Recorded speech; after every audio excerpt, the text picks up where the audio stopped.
ফেবু থেকে শেখা একটি কথা, নিজের কলিজা ভুনা করে দিলেও শ্বশুরবাড়ির লোকেরা বলবে তাতে লবণ কম হয়েছে। আসসালামু আলাইকুম, কেমন আছেন সবাই? আশা করছি সবাই ভালো আছেন।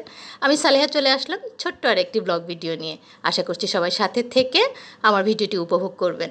তো সুন্দর একটি সকাল, আর স্বাভাবিকভাবেই সকালবেলা আসলে সবাই ঘুম থেকে উঠেই একটু বারান্দায় যায়, একটু সবুজের সান্নিধ্য নেয়, সেটাই উচিত। তো চলে আসলাম, হালকা পাতলা একটু নাস্তা করব। তো নাস্তার আয়োজনে খুব বেশি কিছু না, একটু পরোটা, ডিম আর সবজি। তো এই হচ্ছে আমাদের সকালের আয়োজন, আর টুকিটাকি যা কাজ থাকে সেগুলো শেষ করেই কিন্তু চলে যাব রান্নার আয়োজনে। তো আজকে রান্না করেছিলাম কলিজা ভুনা। সকালে একটি পোস্ট দিয়েছিলাম, তাতে অনেকেই অনেক রকম রিয়েক্ট করেছেন। কেউ বলেছেন ঝাল বেশি মনে হচ্ছে, কেউ বলেছেন লবণ কিন্তু কম হয়েছে। তো আজকে সেই কলিজা ভুনার রেসিপিটি আপনাদের সাথে শেয়ার করব। কলিজা ভুনা একসময় আমার কাছে একটা চ্যালেঞ্জ ছিল, কারণ কলিজা ভুনা করলেই কালো কালো হয়ে যেত, মানে মন মতো কালার কখনোই আসতো না। সেই চ্যালেঞ্জটা আমি এখন উতরে উঠেছি বলা যায়। আমি এখন ধরে ফেলেছি যে কলিজা ভুনার কালারটা সুন্দর নিয়ে আসার টেকনিকটা ঠিক কোথায়।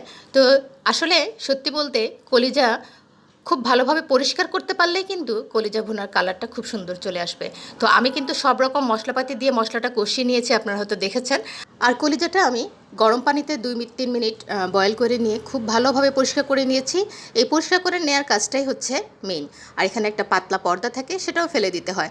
আমি আশা করি এটা সবাই জানেন।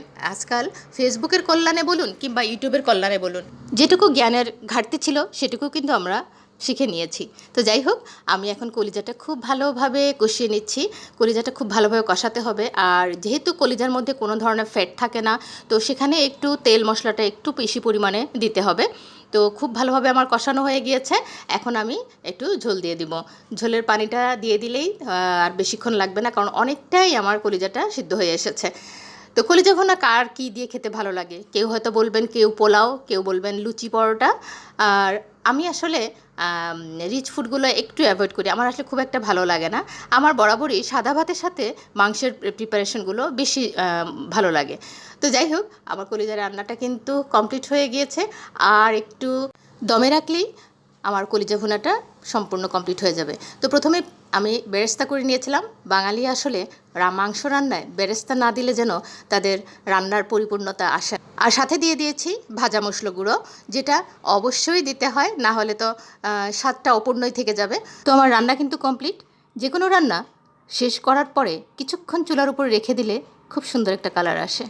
তো এই হচ্ছে আমার কলিজা ভুনার ফাইনাল লুক। যারা এতক্ষণ আমার সাথে ছিলেন সবাইকে ধন্যবাদ।